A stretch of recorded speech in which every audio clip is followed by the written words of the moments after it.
the producer?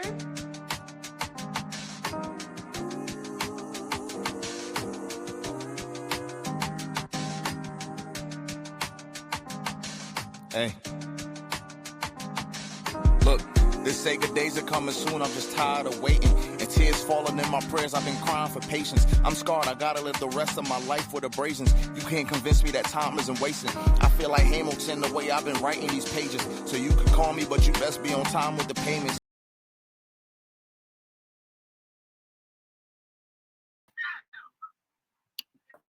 Yep. We are back once again talking WWE. Me and Mr. Eloading. Sadly, no Lando this time around just because school started. So he is in school right now. So that means no more scripted promos or scripted answers. So good for us. We're here to talk about Clash in Paris, the most recent WWE PLE, and some stuff that happened after that got a lot of people excited, disappointed that it happened, how it happened, but nonetheless excited. So welcome back to Ball Central. If you're new here, make sure you like and comment down below. Subscribe, put notifications so you know when we upload. Also, feel free to check out all our audio platforms because we usually upload on there as well for WWE. So before we get into everything, how are we doing, Mr. Eloden? I'm chilling, man. Called out of work today. Wasn't supposed to. Here we are. How you doing? Nice. Pretty good myself. I couldn't see the PLE, so I had to watch some clips and just check out the results.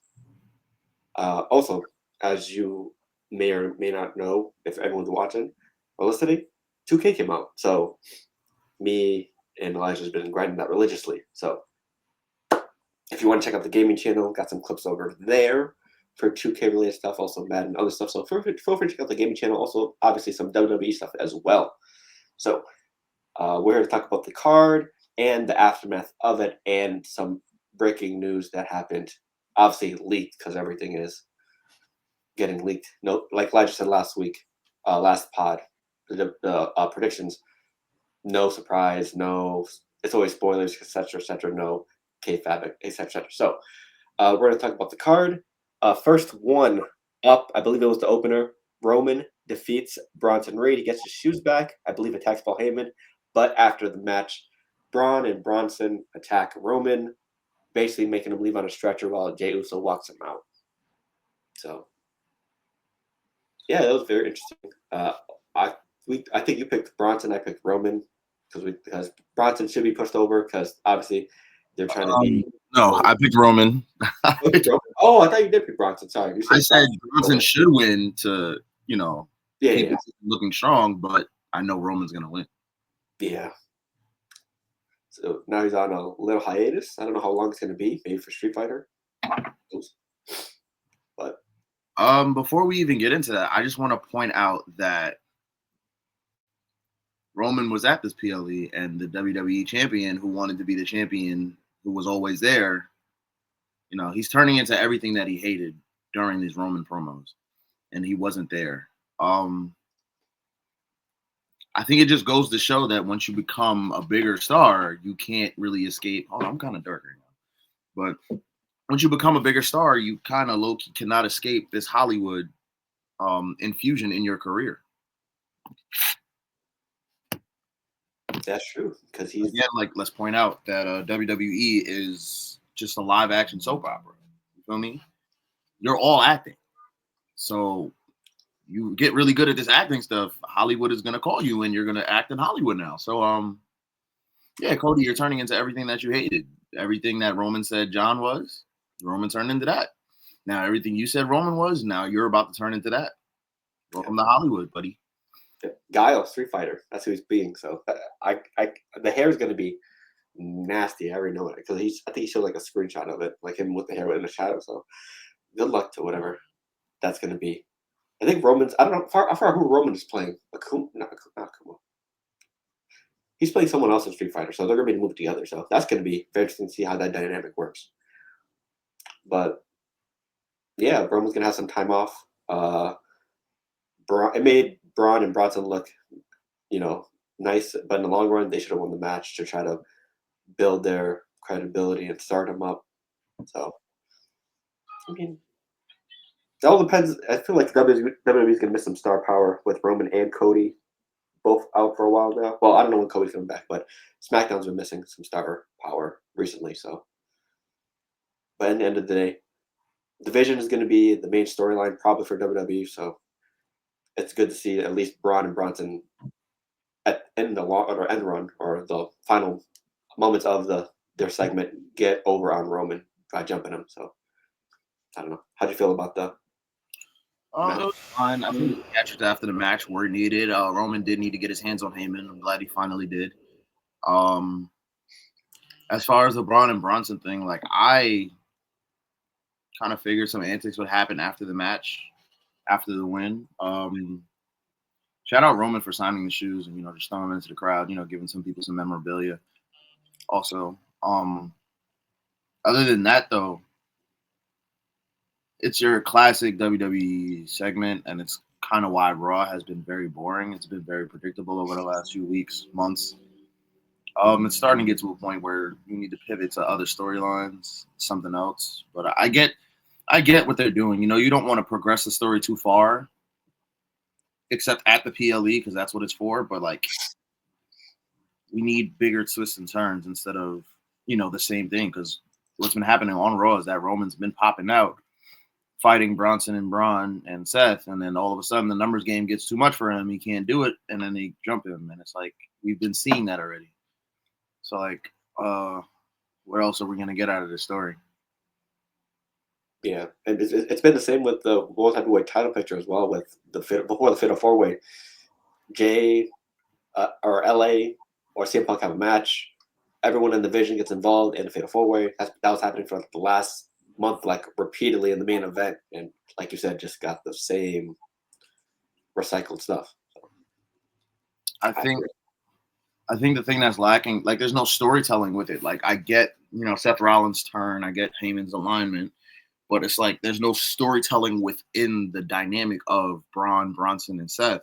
Whereas I hate to bring it up because it's gonna sound like I'm glazing, but like the Bloodline story had literally internal storytelling with Jay every week. It had internal storytelling with Solo, Sammy, and Jimmy. It was just a different dynamic every single week, and except towards the end, maybe.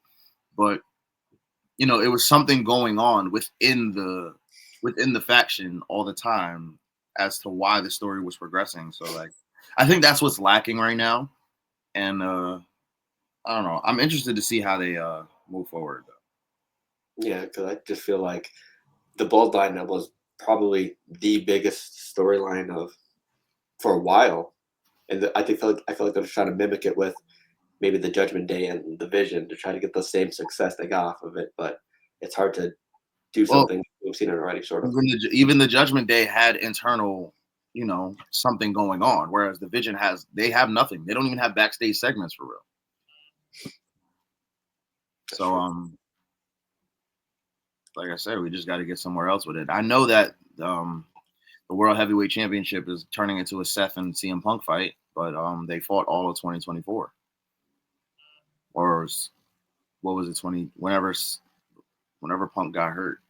Right, whenever after Punk got hurt, they fought that entire time. So, that's not really anything new that we're going to see here. And as far as Braun and Bronson, it's like they're just turning into a tag team and they're fighting Jey Uso and LA Knight, or Jey Uso and CM Punk. It's just turning into a freaking redundant ass show every other week. So I don't know.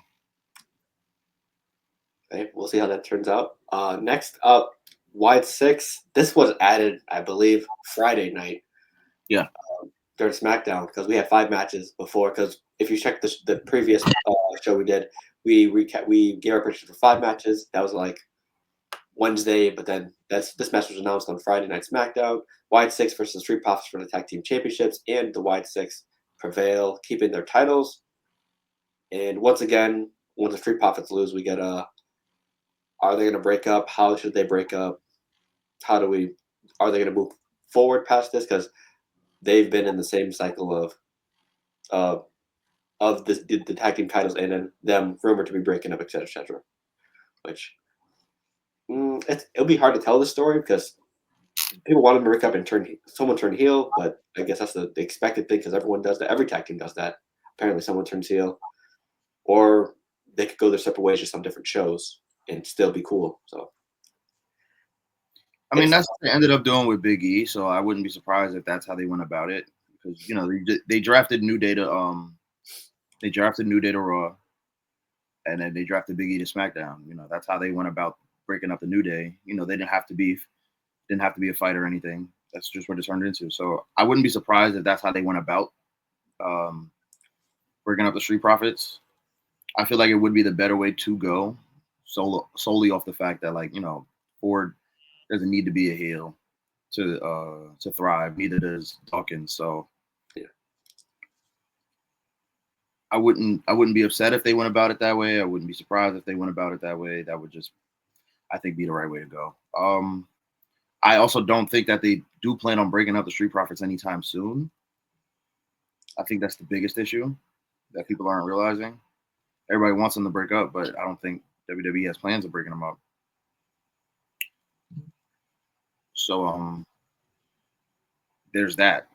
Yeah, and I think the SmackDown division, the SmackDown tag team division, they get I think a little bit weaker, just because they sent DIY back to NXT. I think because they sent them back there with their old music, old theme, etc. I don't know if they're gonna be there permanently or they're just gonna hop back and forth because they interrupt Trick Williams during the last NXT. So I don't know if they're still gonna be on SmackDown. So I think that might have just been a one-off. They've been doing that with stars lately. They've been just sending them to NXT just because. I think that might have been a one-off. I don't believe that's something that's going to stick. Okay, because I was like, that's weird that they're bringing them back with their old Titantron, making them look like good guys, not heels anymore. I mean, the thing with DIY to me, they didn't have proper storylines on.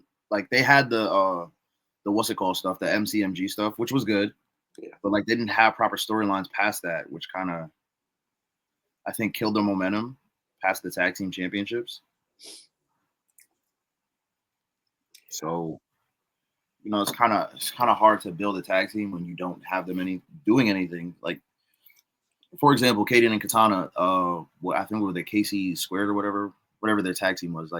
They were just off TV for so long that it was just you bring them back on TV and it's okay, it's nice that we get to see them, but it's we can't imagine them winning a match because they haven't been here. They have zero type of momentum. So with that DIY stuff, granted they were on TV, but every other week they were just losing a one-on-one to MCMG somehow, or they were losing a tag team match to MCMG. They lost the titles to the Street Profits. They would lose to Wyatt Six. They would lose to freaking Pretty Deadly. It's they weren't gaining momentum. They weren't doing anything for real. So it's I understand if you did send them back to NXT just to have them regroup and stuff like that. So, but I don't think they did. Gotcha. So, and as for the Wyatt Six, it looks like they're going to hold on to those titles for a while. I think the people that probably could take the titles off them is probably Fraxium. I mean, because they've been hot. They're probably one of the greatest tag teams in NXT for a while. Then they get called up, so obviously get them some shine. I think they might do something, a rivalry with the Street Profits, because with Bo Dallas and saying that Angelo and Ford aren't brothers, etc., aren't as close as I think they are. So they might keep that going for a little while longer. But the next ones in line to take those titles off them probably should be Fraxium, because Andrade and was it Ray Phoenix? They were in the mix. A lot of people were in the mix because we already saw them on most of the Machine Guns. We already saw them on DIY. We already saw them on the Street Profits. So the only next spots are Andrade and Ray, which I don't think I haven't seen them in a minute on SmackDown, for being honest. And then, so we'll see how that turns out. With turning SmackDown back to a 2-hour show, obviously that's the way to go with SmackDown because you don't really need 3 hours, but at the same time, it does take having a 3-hour show did give them an extra hour to have other people on TV, right? But back to the 2-hour show format. Granted, it's been 2 months, but you're taking time away from somebody who would have had time on TV, and you're now compacting the show back into 2 hours. So that's probably why you haven't seen them on TV. There's not that much space for everybody to be on TV with the storylines that are progressing. Right. Such as Sammy, got Sammy storyline. They're giving him the mid-card title, I think, to, hopefully propel him to the Royal Rumble win. and then more in the future. You have the Cena storyline, he's been on SmackDown a lot recently, and I think he only has like 8 more appearances. On top of that, we do have Cody coming back eventually. We still have women that we have to get on the show, so yeah, it's not a lot of space for tag team action past the tag titles. So yeah. Gotcha. Next up, Rusev defeats Sheamus in the Stony Brook match. Yeah, which I believe was the right decision. Rusev definitely needs to be pushed since he came back. It was one hell of a match. Sheamus, obviously, after a match he has with a hellacious opponent, took a picture of the battle scars he had. Rusev definitely did some damage. Now the thing is, how is WWE gonna build off of the big Rusev win? Because Sheamus late in his career, probably gonna put people over. I don't know if he's gonna have any titles because he's still trying to get that Grand Slam. So we'll see what happens with Sheamus. But with Rusev, keep making him look like the big fearsome opponent he is. Keep setting up opponents. Let him keep knocking him down and build his way up to the current resume he's trying to get to. So I don't know who's next, but just keep setting him up and he'll keep knocking him down. Sorry. I think that wasn't the next match on the card, but Was it? Oh. No, it wasn't. But sorry. I'll say that Rusev has always been like a solid in-ring performer. Like I've never had an issue with him in the ring. It's always just been the issue of storylines with him. It's always been an issue of storylines with a lot of people, and it's not even a Vince McMahon issue, which I like. A lot of people like to point it out as. Like, granted, Vince liked to take over creative a lot, but the issue is literally the creative team is just not that creative, and that's just getting to people's storylines. Because, like, I'll be honest, the Shula Fala thing was kind of like, it was creative, and it gave them something to fight over. But like, just having them, Sheamus and Rusev just letting them go at it just because they want to fight, like, that's creative. But like, where does Rusev go from here? Nobody knows. And then you're going to end up throwing him in a dumbass storyline like Rusev Day or some shit and kill all of his momentum. And this is what happens to these WWE superstars as to why they're so great in ring. They're great talents. They can put on great promos, but they just don't have the proper storylines to project them forward. So I think WWE needs to get that together. Other than that, like, every match Sheamus has, especially with a brawler opponent, like a brute opponent, like it's always going to be fire. It's always going to be just a great fun match. So that's all I can say about that. Gotcha. Let's see. Also, next up, what's the Becky and Lyra was before Rusev and Sheamus. Oh, okay, gotcha. So yeah, next up, Becky and Nikki. Becky defeats Nikki Bella, which it was expected. I don't think anyone believed Nikki Bella would win the championship here. Just a nice spot match with a return. Yeah, this was not the best match on the card. It was there was missed spots. It was bad reaction times. I don't know if you saw the sped up drop kick from Nikki Bella. I don't know whose fault that was. Maybe Nikki Bella for moving too fast, or Becky not getting to her spot. But either way, yeah, it was not a fun match to watch. But at the end, Becky Lynch does win to retain the title and keep that IC title prestige up. So yeah, not much to say about this one for me. Yeah, it was a botch fest. I'm not gonna lie. Yeah. Becky's normally very clean, but this just wasn't a good match for either of them. And it is what it is, though. We're gonna just move on. We didn't expect. I don't know. I'm not gonna say we didn't expect, but I did not expect much from Nikki Bella and her return. Yeah. So I don't know what a lot of other people were expecting from her. Just the story's over with. There's nothing else. There's nowhere else for the story to go, for real. So right. It'll be interesting to see how creative handles this. handles not this, but the Becky situation. Like, where do we go from here with this title? And yeah, that's it. Let's just move on from that. That wasn't that fun of a match. Agreed. Next up, Cena gets the W over Logan Paul. It was basically what's it called?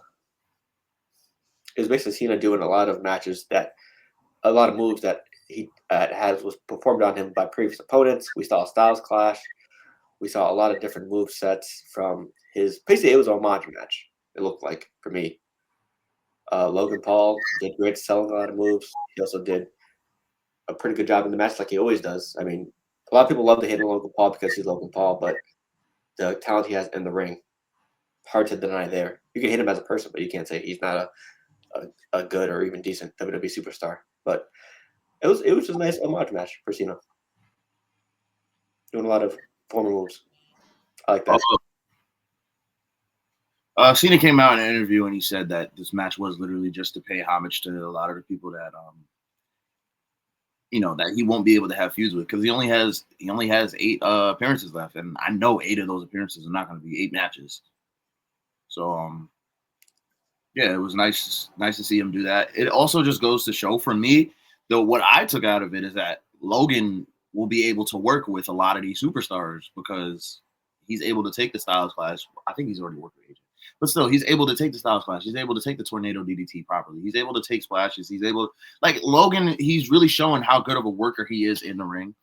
And, like, obviously, we know Cena has lost a step. This is not the same Cena from 5 years ago. It's not the same Cena from 10 years ago, obviously. So, like, but it's good to show, like, it's good to see that Logan is able to, Logan actually made Cena look really good this match. I won't lie to you. So, it wasn't a classic Super Cena match. It wasn't a classic Cena take a bunch of beatdowns. Nah, it was a nice little back and forth a little bit. And like I said, Logan's a good worker, and I can't wait for him to actually get a push and actually maybe win a match. But yeah, that's all I got to say about the match. Solid match, for real. Yeah, just enjoyed the last few weeks. I also wanted to say one other thing especially about the Cena return. I mean, Cena retirement. Like, I don't know why you guys are asking to see him fight. I said this before. I don't know why you guys are asking to see him fight people he's already fought before. I'd rather see him fight people he hasn't fought before, so we can, like, these are dream matches that we'll never get to see.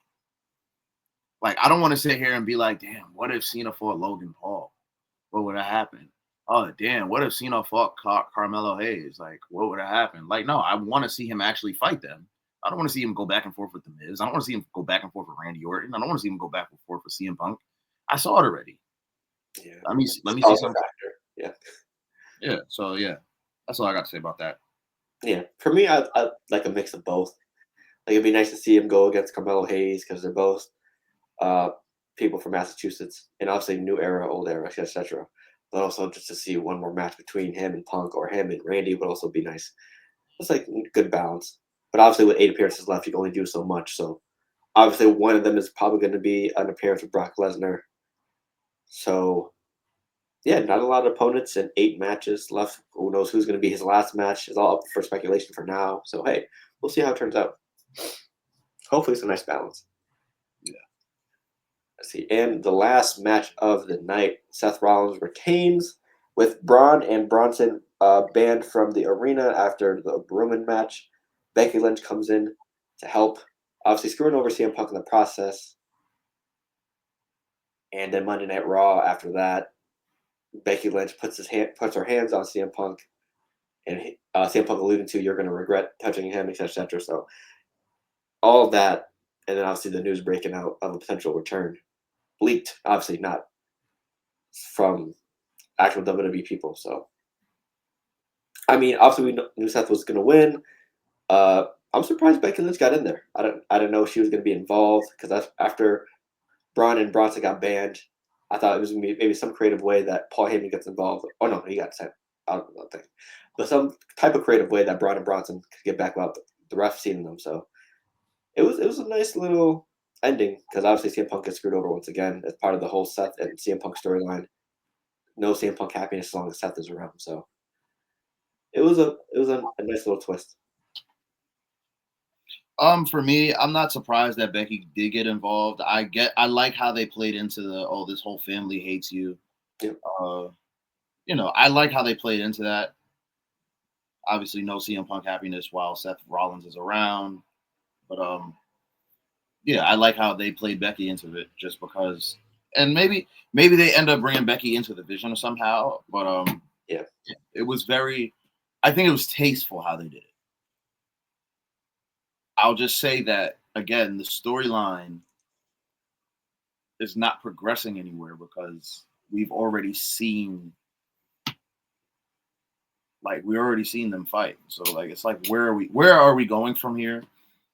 It'll be interesting to see in the future. I'm not gonna sit here and complain too much about it though. But yeah, where are we going?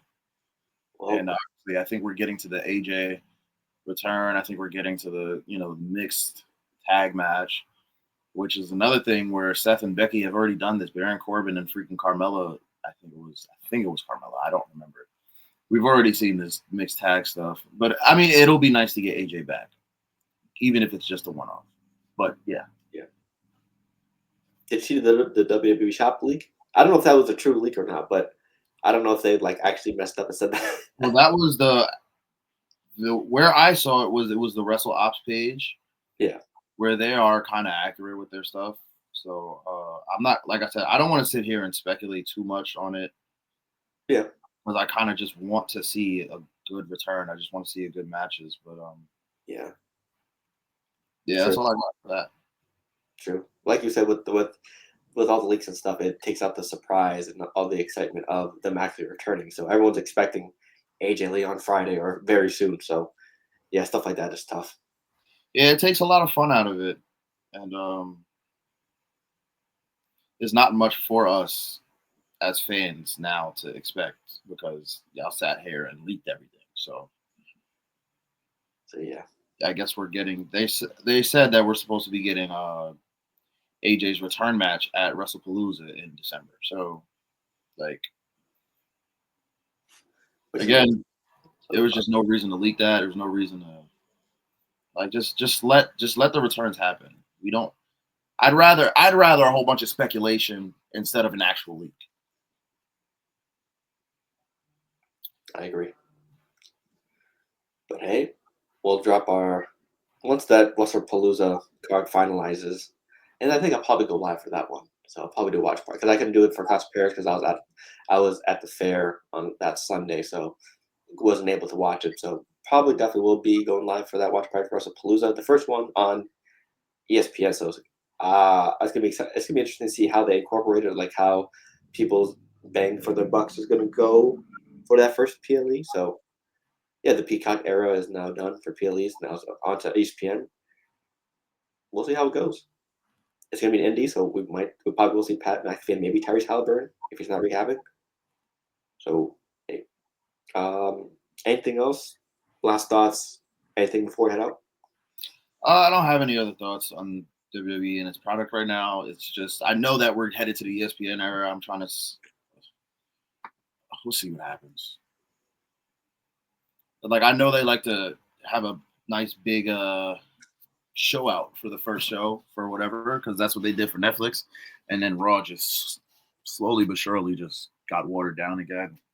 They did the same thing for SmackDown on Fox. They did the same thing for SmackDown on USA. Big pop, great show, then all of a sudden just slowly dwindles down. And I get it. Triple H likes to paint that this is long-term booking. You know, we're looking towards the future. We're not just looking towards the next PLE. But it's like you have to give us something to be excited for, which there's not anything going on here to be excited for. And I think I forgot which promotion it was. I don't remember if it was AEW or if it was WWE that said that. I think it was AEW that said they wanted the returns and stuff to be announced ahead of time, or like, you know, people getting signed. They wanted that to be like announced ahead of time. We as fans don't want that. and I'm not speaking for all fans, but I'm speaking for a majority of fans that we don't. I'm tired of seeing these returns. I'm tired of seeing signings. I'm tired of stuff getting spoiled. Let me get a fresh, just boom out of nowhere. Yeah, Please. I agree. And yeah, that's all I gotta say though. Gotcha. For me, hey, we'll see how WrestlePalooza goes. Apparently, they're trying to pull out all the stops since it's going to be the same day as the AEW pay-per-view of PLE. Not the same time because I think they pushed it back, as I said, just so they're not conflicting times. So we'll see how that goes because obviously they're at war with each other still. They always probably will be, but hey, we'll see how it goes. Yeah, check out the channel. Will be, I think if it's on a Saturday, we'll probably, or Sunday, either way. The watch party will be available if I'm available.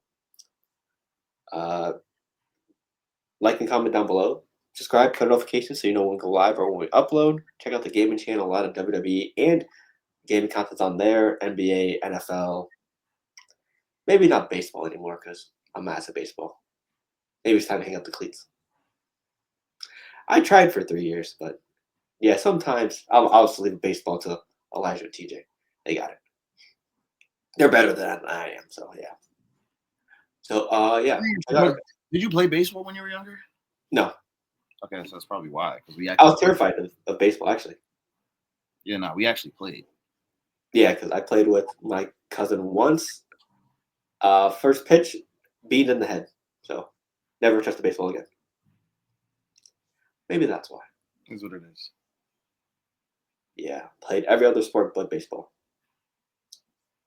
But, well, I didn't play. Well, I played like what? A lot of, what's it called? Intramurals. Football, volleyball, basketball, etc. So just not baseball. Yeah. Too scared to get hit by a pitch again. Maybe that's why. It is what it is. Yeah, it is what it is. So hey, with that being said, that's our reactions for Clash of Paris and the aftermath of it. Next up, WrestlePalooza and our predictions. Turn notifications so you know when we upload that. And hey, enjoy the music, and we'll see y'all next time. Deuces. Did you feel this way when you fell in love with Jean?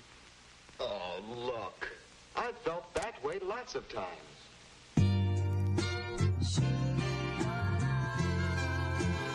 He's a producer?